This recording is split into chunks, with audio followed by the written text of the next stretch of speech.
Montpellier, Hérault Rugby et l'Aviron Bayonnais se font face au GGL Stadium dans le cadre de cette 11e journée de top 14. Deux équipes qui restent sur une grosse performance hors de leur base.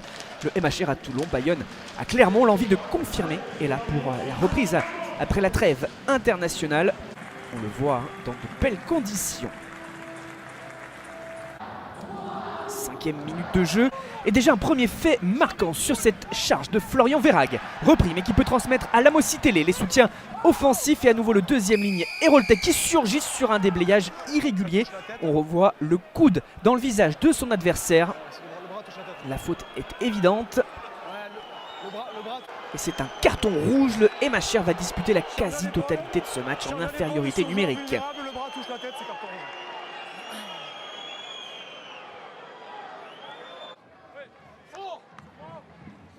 Montpellier a ouvert le score sur une pénalité de Carbonel à la 21e après s'être vu refuser un essai à la 14e. Les Basques sont à l'attaque avec David. 1, 2, 3 raffus. La passe vers Marchois, plaqué. Cette fois, est mis au sol. Ruru pour une libération rapide et Martine Bogado pour le premier essai. Le champion de Pro D2 mène sur le terrain du champion de top 14.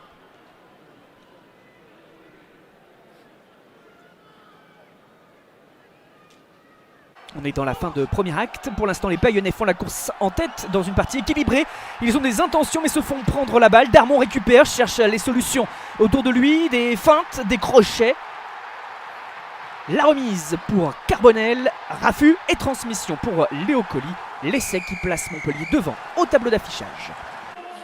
On revoit ce ballon tomber par Bogado. Et la contre-attaque.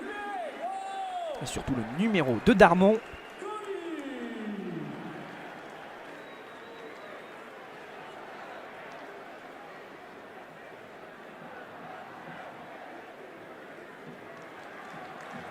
La frustration de Germain.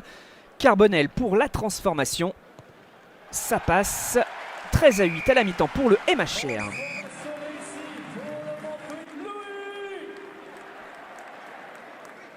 Tiens, sous les yeux de Louis Picamol et de Fulgence Ouedraogo, on bascule dans le dernier quart d'heure déjà. Montpellier mène désormais 16-14 face à Bayonne. Duel de buteurs depuis la reprise de cette seconde période. Les Bayonnais défendent leur ligne mais se mettent à la faute dans une zone de marque. Rémi Baget écope d'un carton jaune. Montpellier joue la pénalité à la main, maintient la pression alors que l'on est désormais à 14 contre 14. Et la puissance qui peut faire la différence.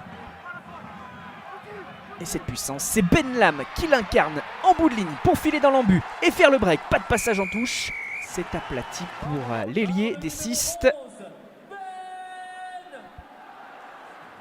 Libéré, le MHR poursuit ses efforts. Des ballons vite déplacés, une capacité à aller prendre les espaces sur les extérieurs. Julien Tisseron dans le couloir des 5 mètres, il n'est pas repris. Et file marquer un nouvel essai, le 3e pour son équipe qui se détache dans cette fin de partie. Lam est cette fois à la passe. Il reste moins de 10 minutes à jouer. Et les Montpelliérains poussent désormais pour aller chercher un point de bonus offensif.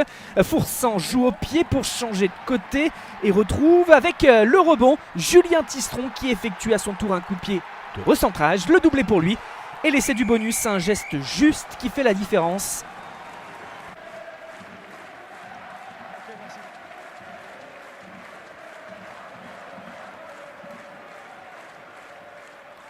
« 35-14 et le MHR de Zach Mercer qui s'impose donc avec ce point de bonus offensif face à l'Aviron Bayonnais.